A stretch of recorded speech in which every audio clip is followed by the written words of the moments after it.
Alors, dans cette exposition, je présente une vidéo qui est une captation d'action, qui aurait dû être une performance, mais le seul public étant les arbres, on va appeler ça une action. Et tout part en fait il y a 8 ans, à un moment où j'ai sculpté des sexes en terre, enfin des sortes de sexes un peu épiphaniques et bigarrés avec des formes étranges, que j'appelais troisième sexe à l'époque. Et ces troisième sexes, qui étaient en fait une diversité infinie de formes de sexe que j'imaginais possibles, je les ai laissées crues, je les ai jamais fait cuire. Et donc elles sont restées comme ça pendant 8 ans sur mon établi. Elles n'ont pas bougé, je ne savais pas exactement quoi en faire, ni ce à quoi ça allait mener. Et, et au bout de 8 ans, je les revois, alors que je ne les voyais plus depuis longtemps. Et je me rends compte que j'ai fait une transition entre-temps, et que le troisième sexe, je l'ai exploité d'une autre manière que ces sculptures que j'avais faites, qui étaient à échelle humaine, qui étaient dans des couleurs diaprées, un peu comme des élytres, et qui étaient très fantastiques d'une certaine manière. Et j'ai trouvé en fait une forme concrète que je ne pensais pas à l'époque pouvoir exister, qui était celle dans la chair et non dans la terre. Et c'était le moment où je me suis dit que c'était... il fallait les rendre en fait au paysage. C'est-à-dire qu'il fallait peut-être les casser, peut-être les dissoudre, les brûler ou faire je ne sais quoi avec, puisque la forme qui avait subsisté était plus puissante, mieux formulée que celle que j'avais fait 8 ans avant. Donc j'ai pris ces sexes, je les ai emmenés dans on va dire dans l'arrière-pays niçois, qui est le siège à la fois familial et fantasmagorique de mes univers, qui est une forme de terre natale, même si je n'y suis pas né. Et il y a notamment un torrent en particulier là-bas, qui s'appelle le Guillou, qui est l'endroit où j'ai mon premier sentiment de vie, c'est-à-dire d'avoir vraiment la sensation d'exister, même si j'ai pas de souvenir visuel, ni olfactif, ni rien. Et c'était l'endroit pour moi où je devais rendre ces sexes. Donc on est parti faire cette sorte de cérémonie qui ressemblait aussi à un baptême, c'est quand même un flot d'eau qui devait balayer ce travail un peu inachevé au final, en tout cas qui ne serait pas la forme subsistante. Et donc je suis parti avec mon binôme vidéaste, qui s'appelle Alice Brigaud, qui a tourné beaucoup de mes performances, ainsi que la personne avec qui je vis, qui s'est convertie en perchman pour l'occasion, entre autres. Et on a donc fait une procession sur le sentier de randonnée qui mène aux premières vasques accessibles. Et on devait poursuivre cette randonnée à l'intérieur du torrent, avec donc tout notre matériel, un certain nombre de costumes, enfin il fallait sentir sur le moment ce qui allait se passer.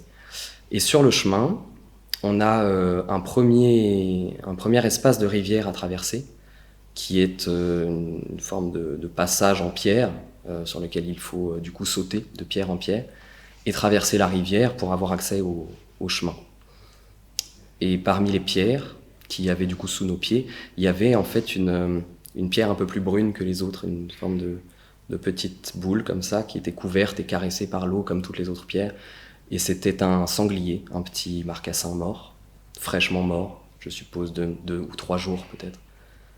Et on a posé les affaires, et il a fallu réfléchir à ce qu'on allait faire à ce moment-là, puisque le sanglier est pour moi un animal assez particulier, très lié à ce territoire aussi, qui est en fait mon animal guide depuis l'adolescence, enfin très tôt dans l'adolescence d'ailleurs.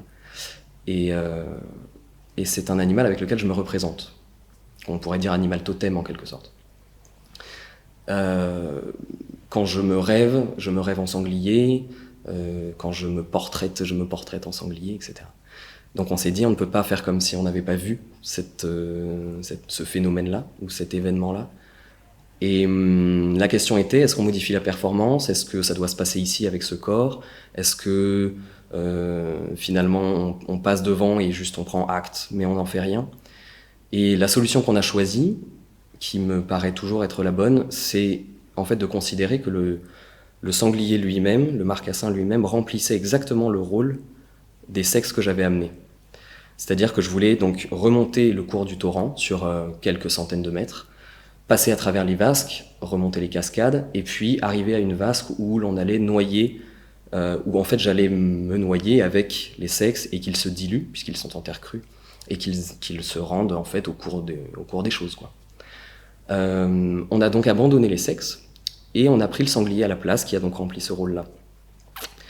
Et je devais dire une prière à ce moment-là, avec mes premiers objets, on va dire, au torrent, qui faisait une prière dans ma langue, que j'invente, qui disait Goliangiyo, Meslim Hasemdanyo, Golistrim Jararn, Midmasilint, Belesfer, Misli, Sarsenbe. Ce qui veut dire plus ou moins je t'apporte ce que j'ai essayé de faire, enfin ce qui a pris une autre forme depuis. Reprend tout. Donc le sanglier a été cet objet que j'ai rendu, qui était en fait exactement la version inachevée, la version presque parfaite, mais qui est pas celle qui subsiste. Et la procession s'est transformée en justement porter ce corps mort jusqu'à cette même vasque et aller au plus profond de la vasque, qui est un petit peu le plexus de la vasque, enfin là où l'eau a fait le creuset le plus profond, et où je m'immerge avec lui. Et c'est cette procession-là que je présente en vidéo.